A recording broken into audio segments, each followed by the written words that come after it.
अब बनाए झटपट एकदम स्वादिष्ट रवेदार खीर। हेलो एवरीवन, रेसिपी रिसर्च में आपका स्वागत है। मैं अंजलि आज बनाने जा रही हूँ बहुत ही स्वादिष्ट रवेदार खीर, जिसे बनाना बेहद आसान है। तो चलिए शुरू करते हैं। रवेदार खीर को बनाने के लिए मैंने 1 लीटर दूध लिया है, 1 कप भिगोए चावल, 20 ग्राम काजू, 20 ग्राम बादाम, 20 ग्राम किशमिश, 1 कप चीनी, केसर और इलायची। तो चलिए शुरू करते हैं। खीर को बनाने के लिए मैंने एक बर्तन ले लिया है। इसमें मैं थोड़ा सा पानी डालूंगी। पानी मैं इसलिए डाल रही हूँ कि जो मेरा दूध है मैंने पहले से उबला हुआ लिया है। इससे क्या होगा कि जो दूध है वो तले में चिपकेगा नहीं। अगर आप जिस बर्तन में खीर बना रहे हैं और उसी में दूध उबाल रहे हैं तो आपको पानी डालने की जरूरत नहीं है। यहाँ पे मैं फुल फैट मिल्क यूज कर रही हूँ, आप कोई सा भी मिल्क यूज कर सकते हैं। तो चलिए अब दूध को हम कड़छी से मिला लेते हैं और जब तक दूध गर्म हो रहा है जो हमारे ड्राई फ्रूट्स हैं हम इसे खलमुसल में कूट लेते हैं। आप चाहे तो इसे बारीक बारीक काट भी सकते हैं। तो चलिए अब काजू को हम कूट लेते हैं थोड़ा थोड़ा करके। तो देखिए इस तरह से हम काजू को कूट रहे हैं। इस तरह से हमने सारे काजू को कूट लिया है। इसी तरह से हम सारे बादाम को भी कूट लेंगे थोड़ा थोड़ा करके। देखिए इस तरह से कूट रहे हैं बादाम को भी। तो हमारे जो बादाम है उससे भी हमने सारा कूट लिया है। किशमिश को हम एज इट इज ही डाल देंगे खीर में। तो चलिए जो हमारे भिगे हुए चावल थे हम उसे देख लेते हैं।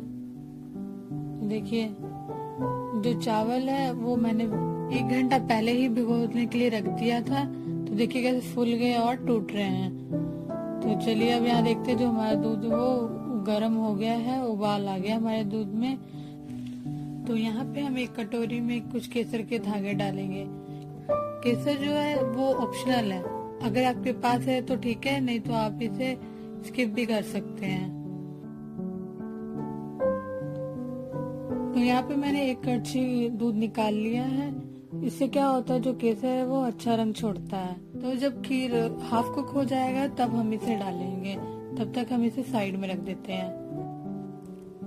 तो यहाँ पे मैंने भिगोए हुए चावल ले लिए हैं और इसमें हम 1 चम्मच घी ऐड करेंगे।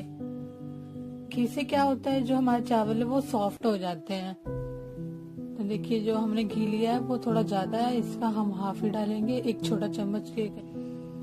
और इसे अब हम चावल में अच्छे से मिक्स कर लेंगे इस तरह से। इससे क्या होगा कि जो हमारे चावल वो जल्दी गल जाएंगे। तो चलिए हम दूध में अब सारे चावल को डाल देते हैं और इसे अच्छे से मिलाएंगे। जब तक हमारा खीर पक रहा है तब तक हम जो हमारे ड्राई फ्रूट्स हैं उसे हम घी में फ्राई कर लेते हैं। इससे क्या होता है जो हमारी खीर में ना टेस्ट अच्छा आता है। आप चाहे तो ड्राई फ्रूट्स को ऐसे भी डाल सकते हैं, बस ज्यादा नहीं फ्राई करना है, शैलो फ्राई करना है।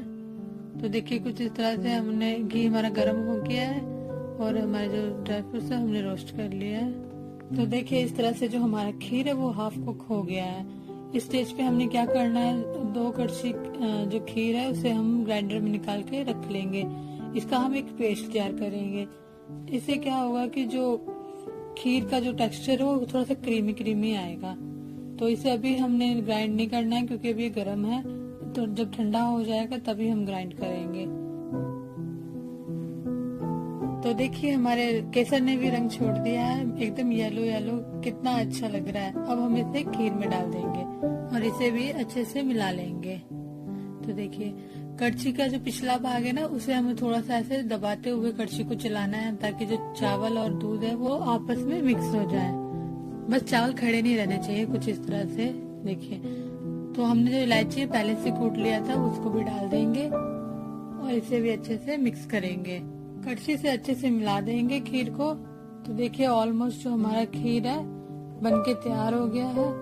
कितना अच्छा कलर आया है और कितनी गाढ़ी गाढ़ी खीर बनके तैयार हुई है। तो हम अब गैस को ऑफ कर देंगे और जो हमने खीर को निकाल के रखा था ग्राइंडर जार में ये भी ठंडा हो गया है।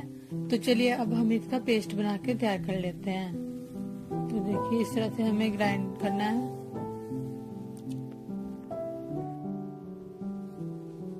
तो देखिए जो हमारा पेस्ट है वो बनके तैयार हो गया है।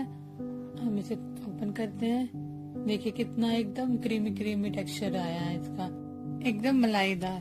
तो चलिए अब हम इस पेस्ट को खीर में डाल देते हैं। तो इस तरह से हमने डाल दिया है खीर में। देखिए खीर में पहले से ही जो है वो मलाई की परत जम गई है, इतना बढ़िया लग रहा है। अब इसे भी अच्छे से मिक्स कर लेते हैं। तो देखिए अब हम यहाँ पे 1 कप चीनी ऐड करेंगे। इसी कप से मैंने 1 कप चावल लिया था, तो आप चीनी अपने अकॉर्डिंग डाल सकते हैं, ज्यादा या कम। देखिए इसे भी हम अच्छे से मिक्स कर लेंगे। और जो हमने ड्राई फ्रूट्स को फ्राई किया था अब उसे भी डाल देते हैं, देखिए इस तरह से। और किशमिश को भी डाल देंगे हम, फिर इसे अब अच्छे से मिला लेंगे। इस तरह से देखिए हमारी खीर तैयार है बनकर। बिल्कुल परफेक्ट खीर बनी है, मलाई वाली रबड़ीदार खीर।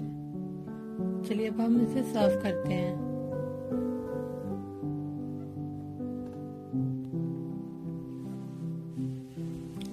तो चलिए अब इसे गार्निश करते हैं। मैं इसे बादाम और किशमिश से गार्निश कर रही हूँ, आप पिस्ता और काजू से भी कर सकते हैं। देखिए एकदम शानदार खीर बनकर तैयार। तो इस तरह से हमारी ये गर्मा गर्म रबड़ीदार खीर बनके तैयार है। तो हम इसे खा के देखेंगे। बहुत ही टेस्टी बनी है मलाईदार खीर रबड़ीदार। तो आप भी इसे ट्राई जरूर करें और नीचे हमें कमेंट में बताएं कि कैसी बनी है। और अच्छी लगे तो हमारे इस चैनल को लाइक करें, सब्सक्राइब करें और चैनल को